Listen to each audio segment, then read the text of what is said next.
Only some people born in the predisposition in them, they are like, they like they lose cannons anyway, you know? They lose cannons. And because they have a different already way of being wired, you see? They don't have these worries, how tomorrow, doesn't matter, family or not, how I will make the end meets. It will meet itself. Because why? Because the Allah take care of everything. Why should I worry? Trust Allah and tie your camel, as the Arab proverb goes. Don't be a fool. Take care of your business. Yes, but Dervish doesn't care about these proverbs. He discards, makes fun of these proverbs. Why? Because he is utterly and entirely rooted in another reality. Not another reality as opposite to this world, you see? No, he is rooted in another reality. What reality? Non-mental reality. He doesn't have time for mental reality. He doesn't give a toss about mental modifications here. How is this going to pan out? Whether this is going to work out? Rooted and lives in the heart.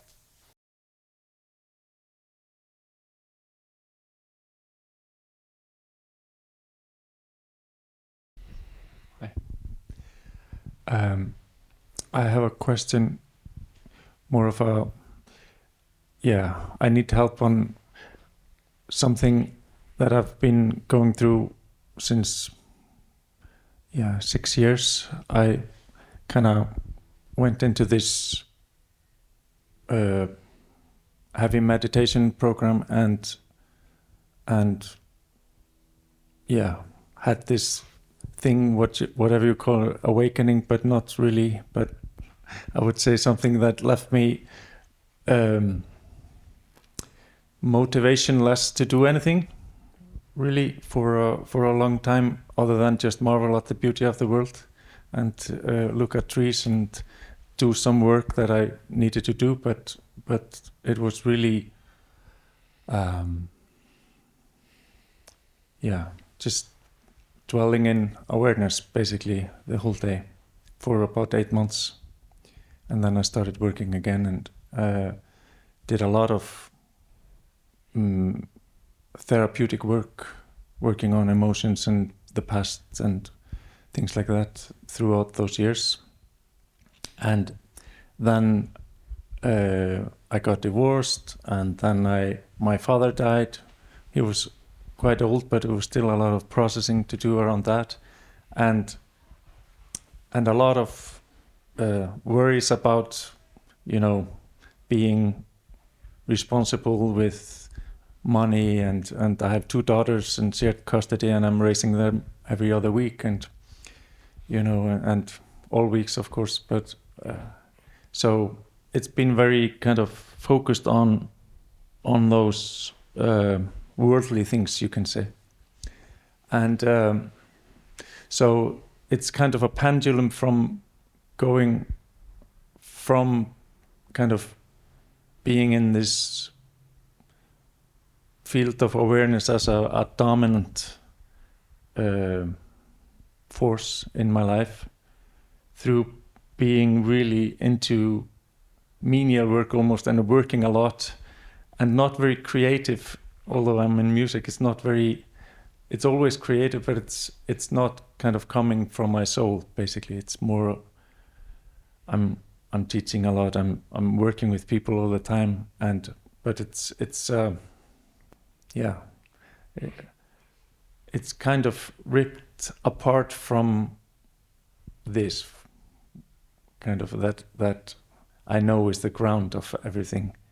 And I know, and I feel that it's not. I know it's not, and there is a underlying. I can always stop during the day, and everything is there.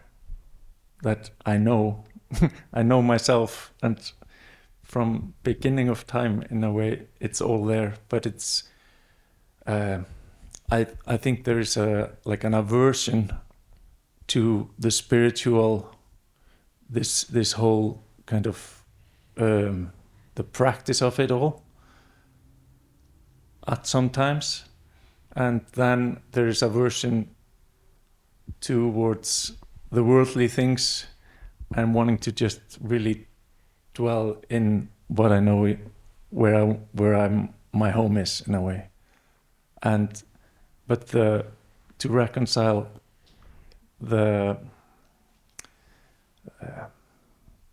to integrate it together, to actually have those both parts or all those parts together, and just that's why probably I'm drawn to the tantric tradition to kind of be able to move the whole ship forward without having to kind of swing between them and dip a little bit here and then work here, and having to kind of, it's like instead of having to manage it all, that's like I have a dream that's possible. I'm not saying it's possible, but it's something that I'm curious to hear your thoughts about, of this, both the aversion and the almost clinging to either side. And there are more sides, of course, but that's the vague question that I have, I guess. So, no, it's not vague. It may sound vague. There are just many different strands.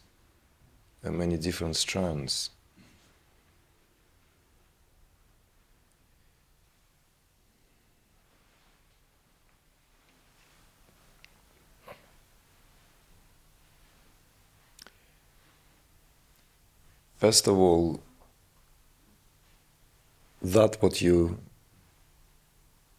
have described now, this attraction-aversion, right? This gravitation versus repulsion.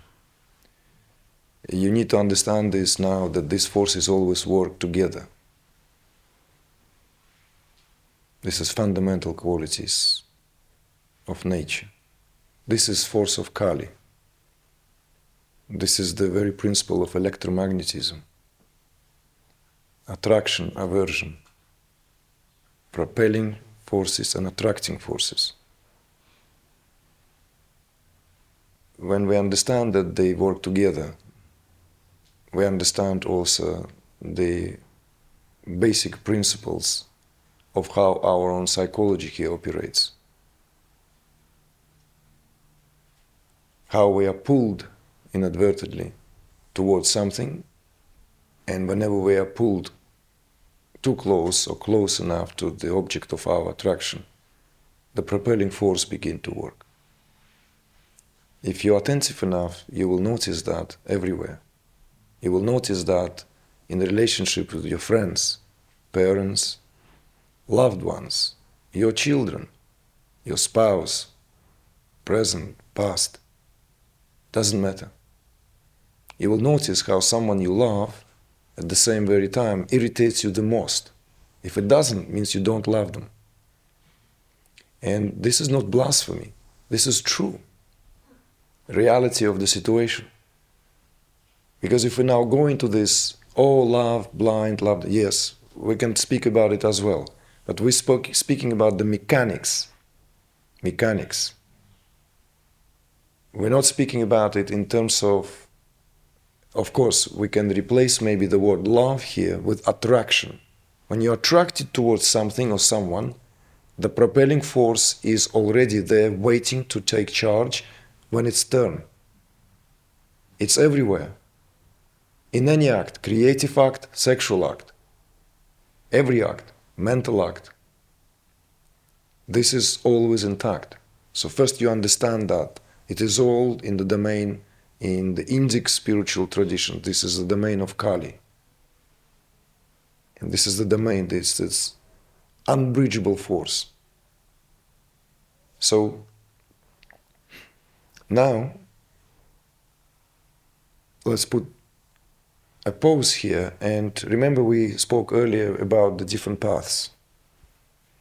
And when we spoke about the mechanical path, perhaps would have been fitting to add to that the mechanical path here, it's the path of perception. It's the yoga of perception. Why? Because the senses act on their own accord. We are, as a body, we are this basically a perfect instrumentality equipped with the organs of cognition for the sake of the expression of the senses.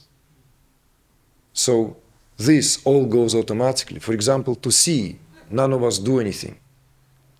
You have choice, of course, to close your eyes and not see, but you open your eyes and you see, you don't do anything, right? Sense of touch is not experienced. Now I will feel this, how this feels different from this.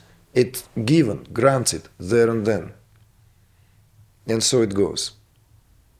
Olfactory, sense of hearing, all is automatic, mechanical. That's the yoga of perception. And this is what Tantra tends to utilize the most. This is why I speak so much about the refinement of perception as taught by the teacher, by Maharishi Mahesh Yogi, what the true meaning of the refinement of perception. Because without the refinement of perception, high state of consciousness cannot be brought down, as it were, to be lived in day-to-day situations, cannot be fully embodied. We can have glimpses, we can have extraordinary spiritual experiences, but we're again and again thrusted into the realm of here and now, and we have to pick up the pieces. And then, like 3 years ago, I was on this retreat, or like and this spiritual experience was bewildering, amazing, elevating. It's all memory. It's not reality, it's memory. So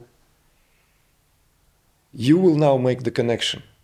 Why am I speaking about that? What we spoke earlier, just to redefine this, what the mechanical part consists of. It's the yoga of perception. Yoga of perception is exalt the highest in a sense that it offers the possibility of that what through the instrumentality, through these phases of refinement which Tantra brings into the highest exaltation, the possibility of experiencing this continued intimacy of subject-object, where all the juice is. Everything is in that.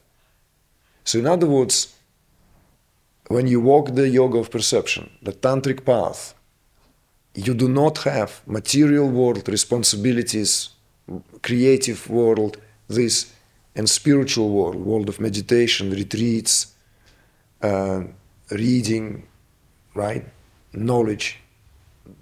They not stand in opposition to each other. They are one and the other, because the gap between begins to be bridged. And we want that gap to be bridged to such degree where nothing is done in the so-called world is anymore profane. Nor whatever is done in so-called opposite of it is in opposition to profane. In other words, what is profane and what's sacred are indistinguishable. We don't know what's profane, what's sacred anymore. We become fools for God's sake. We become literally Christ's children. We become children again. That's the state of creativity. That's the state of chamatkara. That's the state of pure outpouring and withdrawal. This is the state where you can create. And as a musician, as a composer, you can have intention, and this will start flowing through you, as it does right now, as it flows through your veins. In a way, this could be your dharma. You can turn this creating music into spiritual work, the highest work as well. See? So all this then balancing act that what went into building your question, the sharing, all this gamut of responsibilities, they're not separate enterprises, they're not separate fields of activity. They all belong to one field of activity. Yes, of course, we go again. In recent years, I became a little bit more direct and emphatic in terms of knowing what is happening at this level of affairs. Therefore, Vedic astrology is a must to consult with. It's part of Vedic sciences, part of universal perennial knowledge. So why to stumble in the dark? See where you are, what transits you're going through. Why this, this divorce, losing your parents. These are real big turning points, right? These are the points of the maturity, points of, like, whenever we say goodbye to something, someone, whenever we part with someone dear to us, these are very important parts in our life. When things fall apart, not as we want it, these are important points in our life. So you want to have a confirmation. And this confirmation can come in the form of these insights. Yes, you can, of course, completely accept this. Accept this just like, throw it at me, or thwart me, throw it at me. But not all of us are like that. Not all of us are dervishes, Dervish is like, it's a different predisposition. This is why it doesn't fit. Western people are not fit for that. None. You're not fit for that. It's better for you to know what's happening, to see, to have a little bit of reassurance, to have some kind of clarity there, some guidance. This is a phase. This phase is not forever. That too shall pass. This is to be learned during this phase. This is the time to maybe tighten your belt. Or don't worry, the break is coming. What's wrong with that? You see? Only some people born in the predisposition in them, they are like, they loose cannons anyway. They lose cannons. And because they have a different already way of being wired, you see? They don't have these worries, how tomorrow, doesn't matter, family or not, how I will make the end meets. It will meet itself. Because why? Because the Allah take care of everything. Why should I worry? Trust Allah and tie your camel, as the Arab proverb goes. Don't be a fool. Take care of your business. Yes, but Dervish doesn't care about these proverbs. He discards, makes fun of these proverbs. Why? Because he is utterly and entirely rooted in another reality. Not another reality as opposite to this world, you see? No, he is rooted in another reality. What reality? Non-mental reality. He doesn't have time for mental reality. He doesn't give a toss about mental modifications here. How is this going to pan out? Whether this is going to work out? Rooted and lives in the heart. Immersed in the heart. Etched here in the heart, like etched. The name of God is etched. So it cannot be forgiven. Cannot be forgotten, I meant. It doesn't need reminder. Someone else needs calls to prayer 5 times a day. Or twice a day sitting. Or 3 times a year retreat. But once the name of the Almighty is etched on the heart, no reminders required. Everything you do is a reflection of that. You see? So put these threads together now. Okay?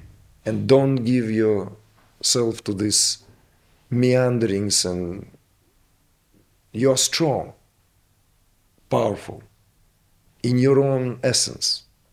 You see? So don't feel that somehow you are being tossed around, like, to and fro. Navigate your ship. You want to have quiet time in the bay, away from it all? Take your ship there, anchor, and enjoy the good weather. You want to feel the storm, shiver me timbers, you want to be thrown around? Pull the anchor out into the open sea. Don't go to any therapies. What do you want to spend your money on therapies? Your therapy is your music. Console yourself and create a possibility for music, be that outlet of all that what seems like emotional adequacy or inadequacy. That's the artist way. Artist takes everything as an opportunity to turn into a creative act. Everything, all the time.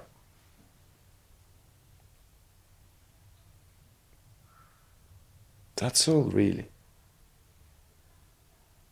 Don't work on yourself. It's a waste of time. You know? So just... You're a composer, you know that.